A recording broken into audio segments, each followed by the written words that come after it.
नमस्कार दोस्तों, मेरा नाम है भालचंद्र। ब्रह्मांड सिद्धाश्रम में आप सभी का स्वागत है। आज के इस वीडियो में हम चर्चा करेंगे धनु लगन का 2023 का संपूर्ण वर्षफल। कैसे होंगे ग्रह योग, कैसे होंगे ग्रहों के राशांतर और वो आपके लगन पर किस प्रकार से प्रभाव करने वाले हैं, कौन से निर्णय आपको लेने हैं, कौन से निर्णय आपको टालने हैं, आपके जीवन का ऐसा कौन सा क्षेत्र है जो कि सबसे ज़्यादा प्रभावित होने वाला है, सभी के बारे में डिटेल में चर्चा इस वीडियो में हम करने वाले हैं। अपना जो चैनल है ब्रह्मांड सिद्धि एस्ट्रो, इस चैनल पर मेष लगन से लेकर मीन लगन तक की जो सभी 12 लगन हैं, इन सभी 12 लगन का 2023 का वर्षफल क्या होगा, इस विषय पर वीडियो अपलोड हो रहे हैं। आप उसका आनंद जरूर लीजिए। तो आज के इस वीडियो में हम चर्चा करेंगे धनु लगन के बारे में। तो सबसे पहले हमें ये जानना होगा कि धनु लगन पहचाना कैसे जाए, कैसे समझे कि जो कुंडली है वो धनु लगन की है। तो जैसे आप यहाँ पर देख रहे हो, ये जो कुंडली है, यहाँ पर यह जो स्थान है या फिर यह जो खाना है या फिर यह जो भाव है, इसे प्रथम भाव कहा जाता है। और इस भाव में जो भी अंक है, मतलब जैसे कि आप यहाँ पर देख रहे हो कि यहाँ पर 9 अंक है जो कि धनु राशि को निर्देशित करता है। इसी प्रकार हर एक राशि का अपना अपना एक अंक होता है, वह हमेशा सेम रहता है, फिक्स रहता है। तो जैसे कि यहाँ पर अगर प्रथम भाव में प्रथम स्थान में अगर 9 अंक है तो वो जो कुंडली है वो धनु लगन की कुंडली। तो अगर आपकी कुंडली धनु लगन की है तो ये जो वर्षफल है वो आप ही के लिए है। सबसे पहले हम ये जानकारी लेंगे कि अब तक का जो आपका समय है वो किस प्रकार से चल रहा है, मतलब अब जो करंट जो सिचुएशन है उसमें आप किस प्रकार से अनुभव कर रहे होते। जैसे कि आपने देखा होगा कि पिछले करीबन 2 से 3 महीने में, मतलब करीबन अक्टूबर, नवंबर, दिसंबर, इन 3 महीने में आप में अगर आपका विवाह हुआ है तो आपके जो वैवाहिक जोड़ीदार हैं उनके साथ छोटी मोटी बातों को लेकर तकरार ज़्यादा हो रही है। आप दोनों में जो कम्युनिकेशन गैप है वो काफ़ी ज़्यादा बढ़ रहा है। उसी प्रकार करीबन नवंबर दिसंबर में खास करके आपने आपका जो स्वास्थ्य है उसके बारे में प्रॉब्लम कॉम्प्लिकेशंस आते हुए देखे होंगे। प्रॉब्लम काफ़ी ज़्यादा हो रही है या फिर जहाँ पर आप काम करते हो वहाँ पर की जो परिस्थितियाँ हैं वो भी ठीक नहीं है, वहाँ पर के जो लोग हैं सहकर्मी हैं उनसे आपको नहीं जम रही है। उसी प्रकार छोटी मोटी जो हेल्थ इश्यूज़ है वो भी आ रहे हैं। उसी प्रकार अगर आप किसी के रिलेशनशिप में हैं तो वहाँ पर भी छोटी मोटी बातों को लेकर तकरार हो रही है। और नवंबर दिसंबर में ये जो बातें हैं वो काफ़ी ज़्यादा इंटेंस हो चुकी है। तो ये जो बातें हैं वो कब शांत होगी, कब नॉर्मल होगी, तो इसके बारे में बिल्कुल चिंता नहीं करना, क्योंकि जनवरी के करीबन 14-15 तारीख से ये जो सभी स्ट्रेस या फिर प्रॉब्लम आपके मन में या फिर जीवन में आ रहे हैं वो काफ़ी मायनों में नॉर्मल होते हुए नजर आएंगे, जो कि बहुत ही अच्छी बात होगी। तो कुल मिला के देखा जाए तो ये जो स्ट्रेस या फिर टेंशन जो अभी आपका चल रहा है करीबन 15-16 तारीख से काफ़ी मायनों में कम होता हुआ नजर आएगा। मैं ये नहीं कहूँगा कि वो पूरी तरह से जाएगा क्योंकि उसके थोड़ा समय लगेगा, लेकिन अगर आप तुलना करते हो नवंबर दिसंबर से तो मेरे ख्याल से करीबन 13-14 तारीख के बाद का जो समय है उसमें ये जो स्ट्रेस है वो काफ़ी मायनों में कम होता हुआ नजर आएगा। अब हम चर्चा करेंगे कि 2023 का जो संपूर्ण वर्षफल है, ग्रहों के जो राशांतर है उसके बारे में। सबसे पहले हम आप ही के जो लगन है, मतलब धनु लगन है, उसका जो स्वामी है गुरु, उसके बारे में चर्चा करेंगे कि जैसे कि यह जो गुरु है, ये गुरु आपके चतुर्थ भाव में भ्रमण कर रहा है और दिनांक 21 अप्रैल के बाद यह जो गुरु है, यह गुरु आपके पंचम भाव में भ्रमण करेगा। तो करीबन अब तक आपने देखा होगा, मतलब अब जो समय पिछले करीबन 4-5 महीने में आपने देखा होगा कि घर का जो वातावरण है काफ़ी मायनों में नॉर्मल है, उसमें किसी भी प्रकार के प्रॉब्लम नहीं आ रहे हैं, किसी प्रकार स्ट्रेस टेंशन या फिर घर के जो लोग हैं उनके साथ भी आपकी जो इंटरेक्शन है वो काफ़ी अच्छी बनी हुई है। घर में काफ़ी अच्छे जो प्रोग्राम जैसे कि थोड़ा बहुत आध्यात्मिक धार्मिक जैसे प्रोग्राम भी आपके हुए रहेंगे, या फिर नया घर लेना, नई वास्तु लेना, वास्तु में रिनोवेशन करा, इस प्रकार की जो बातें हैं वो आपने देखी होगी, जो कि काफ़ी अच्छी बात है। फैमिली के साथ आपकी जो अटैचमेंट है वो भी आपने काफ़ी अच्छी देखी होगी। अब ये जो गुरु है, ये गुरु दिनांक 21 अप्रैल के बाद आपके पंचम भाव में भ्रमण करेगा, स्वयं के स्थान में भ्रमण करेगा और वो आपके लगन का स्वामी भी है। तो इसके बहुत ही अच्छे परिणाम आपको मिलते हुए नजर आएंगे। सबसे पहले और महत्वपूर्ण बात, अगर आपकी संतान है, संतति है, तो उसके संदर्भ में कुछ अच्छी बातें आपको मिलती हुई नजर आएगी। उसके अगर वो कुछ किसी भी इसमें अगर कुछ ट्राई कर रहा है शिक्षा के बारे में या फिर करियर के बारे में या फिर अन्य, तो उसमें उसको सफलता मिलेगी और आप बहुत ही ज़्यादा प्राउड फील करोगे। उसी प्रकार अगर आप शेयर मार्केट में ट्रेड करते हो तो कुछ अच्छे लाभ वगैरह मिल सकते हैं, आपके जो अनुमान है वो सही साबित होते हुए नजर आएंगे, तो ये भी बात आपके लिए काफी पॉजिटिव हो जाएगी। उसी प्रकार अगर आप किसी के रिलेशनशिप में हैं तो पिछले करीबन 4-5 महीने में आपने देखा होगा कि छोटी मोटी बातों को लेकर तकरार हो रही थी, प्रॉब्लम हो रहे थे, तो अब ये जैसे ही गुरु आपके पंचम भाव में आएगा तो आप में और आपके जो रिलेशनशिप में व्यक्ति है तो उनमें काफी अच्छी हार्मनी देखी जाएगी। जो भी खिंचाव, जो भी तनाव आप दोनों में था वो काफी मायनों में नॉर्मल होता हुआ नजर आएगा, जो कि बहुत ही अच्छी बात होगी आपके लिए। अगर आप नई रिलेशनशिप बनाना चाहते हो तो भी ये जो गुरु का भ्रमण आपके पंचम भाव में होगा वो आपके लिए बहुत ही ज्यादा शुभ फलदायी साबित होगा। उसी प्रकार कई दफा जो महिला वर्ग है वो प्रश्न पूछते हैं कि संतान सुख के लिए योग कौन सा ठीक रहेगा। तो अगर आपका धनु लगन है तो करीबन 21 अप्रैल के बाद का जो समय है वो आपके लिए संतान प्राप्ति के लिए बेस्ट समय है, या फिर संतान योग जिसे हम कहते हैं उसके लिए काफी अच्छा समय होगा। तो उस दरमियान आप चांस ले सकते हो। उसी प्रकार जो गर्भवती महिला है, अभी जो भी गर्भवती महिला, उनके लिए भी ये जो समय है वो बहुत ही अच्छा और शुभ फलदायी साबित होगा। तो कुल मिलाकर देखा जाए तो ये जो गुरु का भ्रमण जो कि आपके पंचम भाव में होगा वो आपके लिए काफी ज्यादा शुभ फलदायी साबित होगा। उसी प्रकार ऐसे जो आर्टिस्ट वगैरह है जो कि बॉलीवुड से रिलेट करते हैं, स्टेज से रिलेट करते हैं, ड्रामा से रिलेट करते हैं, उनके लिए भी ये जो समय है वो काफी अच्छा और महत्वपूर्ण और शुभ फलदायी साबित होगा। मतलब आपकी जो कला है वो समाज के सामने आ सकती है, उसको काफी एप्रिसिएशन मिल सकता है। अब ये जो गुरु है, ये गुरु पंचम दृष्टि से आपके भाग्य भाव को देख रहा है। अब ये जो दृष्टि है, हालांकि पंचम दृष्टि से आपके भाग्य भाव को देखेगा, सप्तम दृष्टि से आपके लाभ भाव को देखेगा और नवम दृष्टि से ये आप ही के लगन को देखेगा। तो ये जो गुरु की दृष्टि है, एक तो गुरु का जो राशांतर है वो भी आपके लिए बहुत अच्छा होगा और जो गुरु की दृष्टि है वो भी आपके लिए काफी ज्यादा पॉजिटिव होगी। तो ये जो गुरु है जो कि पंचम भाव से, पंचम दृष्टि से आपके भाग्य भाव को देखेगा, तो भाग्य के बारे में बहुत अच्छे आपको लाभ मिलते हुए नजर आएंगे।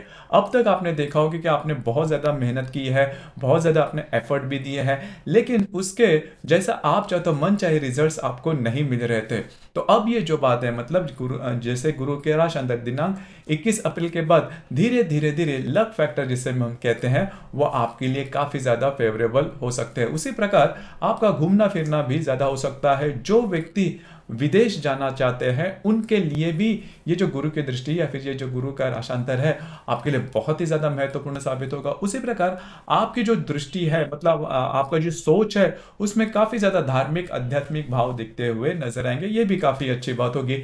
भाग्य का साथ जैसे मैंने शुरुआत में कहा वो आपको काफी अच्छा मिलता हुआ नजर आएगा। उसी प्रकार जो गुरु के सप्तम दृष्टि है वो आपके लाभ भाव पर भी होगी। तो यहाँ पर एक बात बहुत अच्छी होगी कि जो भी आपने काम किया है उसके आपको लाभ मिलते हुए नजर आएंगे। मतलब अब तक आपने थोड़ा बहुत यह देखा होगा कि आप काम तो बहुत कर रहे थे, एफर्ट बहुत कर रहे थे, लेकिन उसके जो आप एक्सपेक्ट करते हो परिणाम वो आपको नहीं मिल रहे थे। लेकिन ये जो गुरु की सप्तम दृष्टि आपके लाभ भाव पर होगी तो उसके जो एक्सपेक्टेड परिणाम है वो आपके लिए काफी अच्छे मिलते हुए नजर आएंगे, काफी ज्यादा शुभ फलदायी साबित होंगे। उसी प्रकार आपके जो मित्र परिवार है उनसे भी आपको काफी अच्छी मदद मिल सकती है, कुछ अच्छी सलाह मिल सकती है। तो कुल मिला के देखा जाए तो ये जो गुरु के सप्तम दृष्टि आपके लाभ भाव पर होगी वो आपके लिए काफी ज्यादा शुभ फलदायी साबित होगी। उस प्रकार गुरु की जो नवम दृष्टि है वो आप ही के लगन राशि पर है। अब ये बहुत ही महत्वपूर्ण होती है क्योंकि जो कॉन्फिडेंस जिसे हम कहते हैं वो वहीं से आता है। गुरु हमेशा आपको सात्विक दृष्टि देता है, हमेशा आपका कॉन्फिडेंस बूस्ट करता है, सकारात्मक दृष्टि देता है और मतलब पहले तो सबसे महत्वपूर्ण बात लक फैक्टर थोड़ा अच्छा होने के कारण अगर आप कोई एफर्ट देते हो तो भी आपको इसमें कुछ अच्छे रिजल्ट्स मिलते हैं। तो कुल मिला के देखा जाए तो ये जो गुरु की दृष्टि है या फिर जो गुरु का स्थानांतरण है आपके पंचम भाव में वो आपके लिए बहुत ही ज्यादा शुभ फलदायी साबित होगा। इसके बाद हम चर्चा करेंगे राहु के बारे में।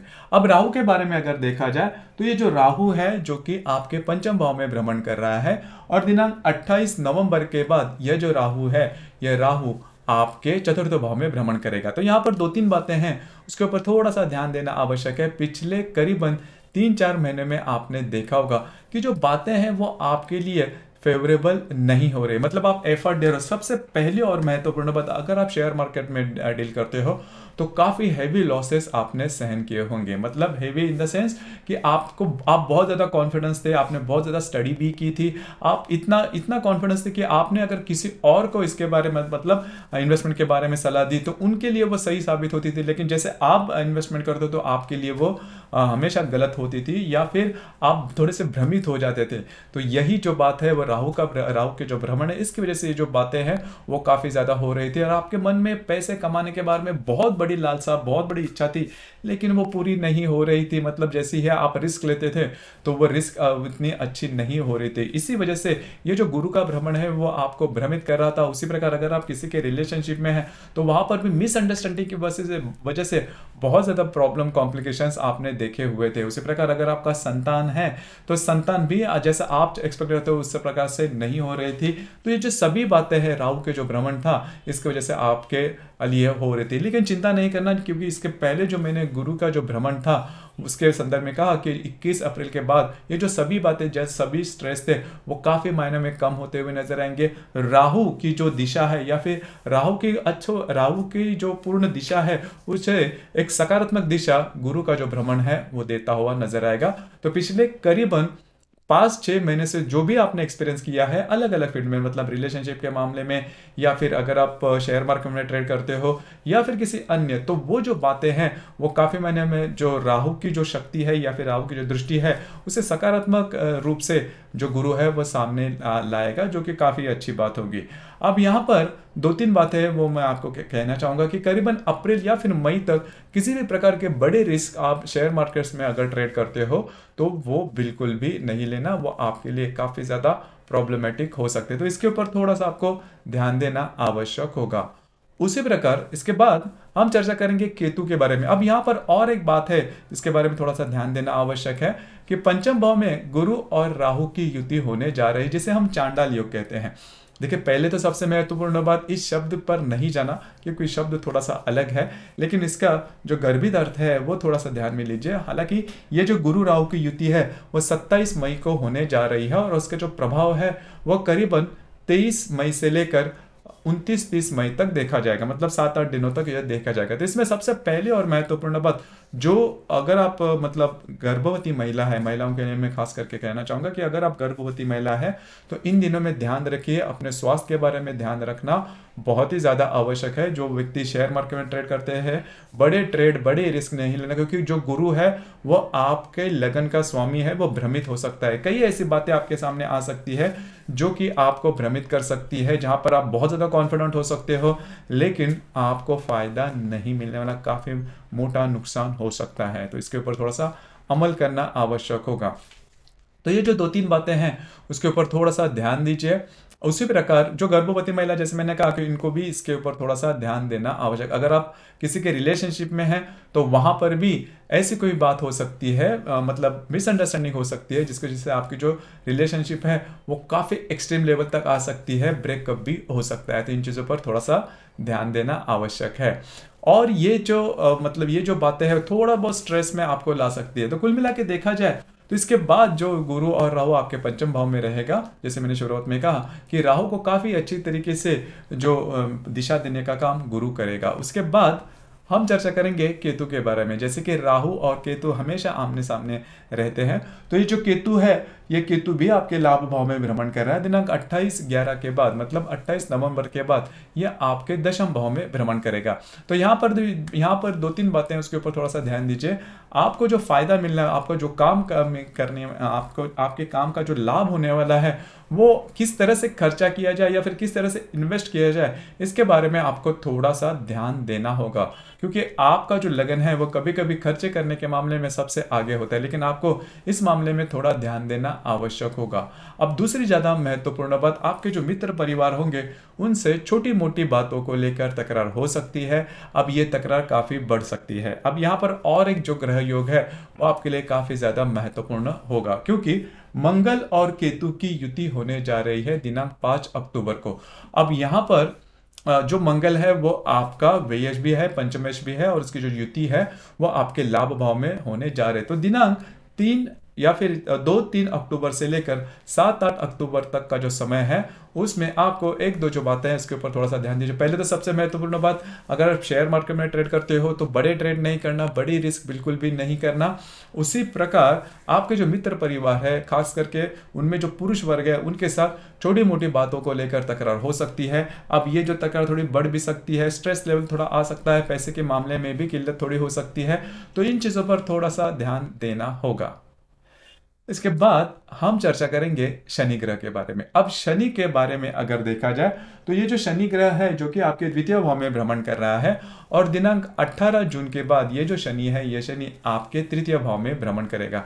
अब एक तरह से देखा जाए तो शनि जो ग्रह है वो आपके लगन के लिए शुभ ग्रह माना नहीं जाता और ये अशुभ ग्रह भी है और इसे दूसरी भाषा में पाप ग्रह भी कहते हैं। लेकिन पाप ग्रह का तीसरे स्थान में भ्रमण करना बहुत ही अच्छा माना जाता है। ये तीसरे स्थान में भ्रमण करेगा और स्वयं के राशि में भ्रमण करेगा। तो जैसे कि इसके पहले मतलब करीबन 2-2.5 साल से आपने देखा होगा कि पैसे आप जैसे आप चाहते हो उस प्रकार से आप खर्चे नहीं कर रहे हैं, उसका आनंद नहीं ले रहे हैं। मतलब पैसे तो आ रहे थे, बहुत छोटे मात्रा में आ रहे थे, लेकिन उसका जो आनंद है वो आप नहीं ले रहे थे। लेकिन अभी बात थोड़ी सी अलग हो जाएगी। होगा क्या कि जैसे ही ये जो शनि है आपके तृतीय भाव में भ्रमण करेगा, मतलब करीबन 18 जनवरी के बाद, मतलब जनवरी के 18 तारीख से वो आपके द्वितीय भाव में भ्रमण करेगा, तो धीरे धीरे धीरे आप किसी बड़ी योजना पर काम करोगे। अब ये जो बात है काफी ज्यादा इंपॉर्टेंट है। हालांकि बड़ी योजना, मतलब बड़ी योजना पर अगर आप काम करते हो तो उसके लिए थोड़ा सा समय लगता है, लेकिन उसके लिए जो भी कॉन्फिडेंस, जो भी एनर्जी, जो भी लक आपको चाहिए वो गुरु जो है वो आपको प्रोवाइड करेगा सभी मात्रा पर। तो ये जो बात है वह आपके लिए बहुत ही ज्यादा महत्वपूर्ण है। शनि का भ्रमण और गुरु का भ्रमण जैसा चाहिए उसी प्रकार से आपको साथ देगा। इस वजह से आपका जो लगन है, इसके लिए जो कालावधि है वो, या फिर 2023 का जो साल है वो पूरी तरह से चेंज कर देगा आपके लिए। मतलब ये पूरी तरह से गेम चेंजर होगा आपके लिए कि जो भी इसके पहले 2-3 साल में आपने जो अनुभव किया था, इसके परे ये जो बात है वो आपके लिए साबित हो सकती है, काफी ज्यादा महत्वपूर्ण और शुभ फलदायी होगा। जैसे ये तृतीय भाव में भ्रमण करेगा तो जैसे मैंने कहा कि किसी बड़ी योजना पर आप काम करोगे, किसी कोई बड़ा आप सोच सकते हो और उसके ऊपर धीरे धीरे धीरे आप कंसिस्टेंटली काम करोगे, क्योंकि पिछले करीबन 2-3 साल में आपने अनुभव किया होगा कि बैड पैच क्या होता है और पैसे की किल्लत क्या होती है। तो इसी के ध्यान में रखते हुए ये जो बात है वो आप करते हुए नजर आएंगे और जो भी आपका करियर है उसमें काफी आगे बढ़ोगे। अब यहाँ पर अगर आपके भाई बहन है तो उनके स्वास्थ्य के बारे में छोटी मोटी प्रॉब्लम या कॉम्प्लिकेशंस हो सकते हैं, लेकिन मोटे तौर पर अगर देखा जाए तो ये जो शनि का भ्रमण स्वयं के राशि में आपके तृतीय भाव में होगा वो आपके लिए बहुत ही ज्यादा शुभ फलदायी साबित होगा। तो कुल मिला के मोटे तौर पर अगर देखा जाए तो धनु लगन के लिए ये जो संपूर्ण साल है 2023 का वो बहुत ही ज्यादा शुभ फलदायी साबित होगा। आपका जो कॉन्फिडेंस है करियर के मामले में आप बहुत आगे बढ़ सकते हो, लक फैक्टर भी आपके लिए काफी अच्छा होगा, रिलेशनशिप के मामले में भी कई जो बातें हैं वो आपके लिए फेवरेबल साबित होगी और सबसे महत्वपूर्ण बात यह होगी कि जो भी आप करोगे वो खुद के बलबूते पर करोगे, मतलब किसी और की आप सहायता नहीं लोगे और आपके दिमाग में, आपके मन में बहुत अच्छे प्लानिंग होंगे जो कि इंप्लीमेंट होने शुरू हो जाएंगे करीबन फरवरी से। मतलब जैसे शनि आपके तृतीय भाव में तो जनवरी में जा रहा है, लेकिन उसके जो प्रभाव है वो मिलना शुरू हो जाएंगे आपको फरवरी के महीने में। तो जो भी आपके मन में विचार है, जो भी आपके मन में प्लान है, उसे अच्छी तरह से आप मेंटेन कीजिए, क्योंकि आने वाला जो साल है वो आपके लिए बहुत ही ज्यादा शुभ फलदायी साबित होगा। जो भी बीता हुआ 2-2.5 साल का था वो इसे भूल जाइए, अपने जो करियर है, अपना जो फ्यूचर है उसके ऊपर फोकस कीजिए। मैं हर एक व्यक्ति के लिए, मतलब धनु लगन के कह रहा हूँ, अगर वो गृहिणी भी है तो उनके लिए भी ये जो साल है वो बहुत ही अच्छा होगा। कुछ अलग से आप करना चाहते हो, जो विद्यार्थी वर्ग है उनके लिए भी अगर आप कुछ अलग से करना चाहते हो तो ये जो संपूर्ण साल है, ये जो ग्रह जो है वो आपके लिए पूरी तरह से साथ देने के लिए तैयार होंगे। अब हम थोड़ा सा चर्चा करेंगे जो ग्रहण है उसके बारे में। हालांकि इस साल में 3 ग्रहण होने जा रहे हैं। जैसे कि पहला जो सूर्य ग्रहण होगा वो दिनांक 20 अप्रैल को आपके पंचम भाव में होगा। तो यहाँ पर 2-3 बातें हैं। तो 20 अप्रैल का जो ग्रहण है उसका जो प्रभाव है वो करीबन 17-18 अप्रैल से लेकर 22-23 अप्रैल तक देखा जाएगा। अब यहाँ पर 2-3 बातें उसके ऊपर थोड़ा सा ध्यान दीजिए। अगर आप शेयर मार्केट में ट्रेड करते हो तो बड़े ट्रेड नहीं करना, बड़ी रिस्क नहीं लेना, सोचे समझे आप करते हो तो कर सकते हो। आपके जो दैनिक जो काम है वो कर सकते हो। अगर आप किसी के रिलेशनशिप में है तो वहाँ पर मिसअंडरस्टैंडिंग हो सकती है, प्रॉब्लम थोड़े से होते हैं, आपके रिलेशनशिप में थोड़ा सा तनाव आ सकता है। खास करके जो गर्भवती महिला है उनके लिए मैं कहना चाहूँगा कि आपको स्वयं के स्वास्थ्य के बारे में या फिर मानसिकता जो है वो आपको उसके बारे में थोड़ा सा स्टेबिलिटी लाना, ध्यान रखना बहुत ज़्यादा आवश्यक है। उसी प्रकार अगर आप शेयर मार्केट में ट्रेड करते हो तो बड़ी रिस्क बिल्कुल भी नहीं लेना। तो ये जो 2-3 बातें हैं उसके ऊपर थोड़ा सा ध्यान देना आवश्यक है। ये सूर्य ग्रहण है और जो सूर्य है वो आपका भाग्यश है। तो यहाँ पर लक मतलब कभी कभी हम ऐसा कर देते हैं कि रिस्क ले लेते हैं, लेकिन इस कालावधि में रिस्क बिल्कुल भी नहीं लेना। उसी प्रकार दिनांक 5 तारीख को चंद्र ग्रहण भी होने जा रहा है। अब ये भी चंद्र ग्रहण जो है वो करीबन आपके पंचम और सप्तम भाव से रिलेट करेगा। तो यहाँ पर भी जो भी मैंने अभी बातें दोहराई उसके ऊपर ध्यान दीजिए। देखिए यहाँ पर ये जो सूर्य ग्रहण है वो 20 तारीख को है और जो चंद्र ग्रहण है वो 5 मई को है। तो करीबन 15 दिनों के दरमियान ये जो 2 ग्रहण है वो होने जा रहे हैं। जैसे कि हमने 2022 के लक्ष्मी पूजन और 8 नवंबर को भी इसके बारे में थोड़ा सा अनुभव किया था। लेकिन वहां पर क्या था कि उस समय के जो ग्रह योग थे, जैसे कि 8 नवंबर के मामले में अगर देखा जाए तो तब मंगल वक्री था। तो ग्रह मतलब बाकी के जो ग्रह थे, क्योंकि ग्रहण तो है लेकिन बाकी के ग्रह किस प्रकार के हैं वो भी काफी ज्यादा मायने रखते हैं। तो उस दरमियान जो मंगल वक्री था, इस वजह से जो स्ट्रेस टेंशन आपने काफी ज्यादा देखा होगा। लेकिन ये जो ग्रहण है, पहले तो सबसे इंपॉर्टेंट बात, ये जो ग्रहण है मतलब इस साल के जो ग्रहण है वो भारत से नहीं दिखाई देंगे, जिसकी वजह से उसकी जो इंटेंसिटी है वो काफी कम होगी। जैसे कि पिछले जो हमने ग्रहण अनुभव किए 2022 से 22 में, वो मतलब भारत से दिखने वाले थे। इसकी वजह से उसके जो स्ट्रेस थे, टेंशन थे, वो भी थोड़े से ज्यादा थे।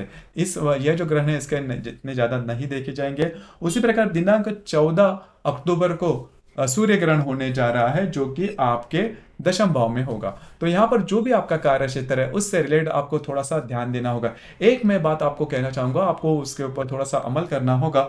यह जो ग्रहण है सूर्य ग्रहण, इसका जो प्रभाव है वो देखा जाएगा करीबन 12 अक्टूबर से लेकर 16-17 अक्टूबर तक। तो यहाँ पर जो भी आपका कार्य क्षेत्र है उससे रिलेटेड कोई बड़ी रिस्क नहीं लेना। और सबसे इंपॉर्टेंट बात, आपकी जो भी इमेज है उसको थोड़ा सा धक्का लग सकता है। तो इन चीज़ों पर थोड़ा सा ध्यान दीजिए। आपके वरिष्ठ है उनके साथ भी छोटी मोटी बातों के लेकर प्रॉब्लम हो सकते हैं। किसी भी चाहे परिस्थिति कितनी भी एक्सट्रीम हो, आपका जो कार्य क्षेत्र है उसके बारे में बड़े निर्णय इस दरमियान बिल्कुल भी नहीं लेना। तो दोस्तों ये था धनु लगन का 2023 का संपूर्ण वर्षफल। आपको यह वर्षफल कैसे लगा, आपने किस प्रकार से अनुभव किया, नीचे कमेंट बॉक्स में जरूर कमेंट करना। और अपना जो चैनल है ब्रह्मांड सिद्धि एस्ट्रो, इसे भी लाइक शेयर और सब्सक्राइब जरूर करना। धन्यवाद।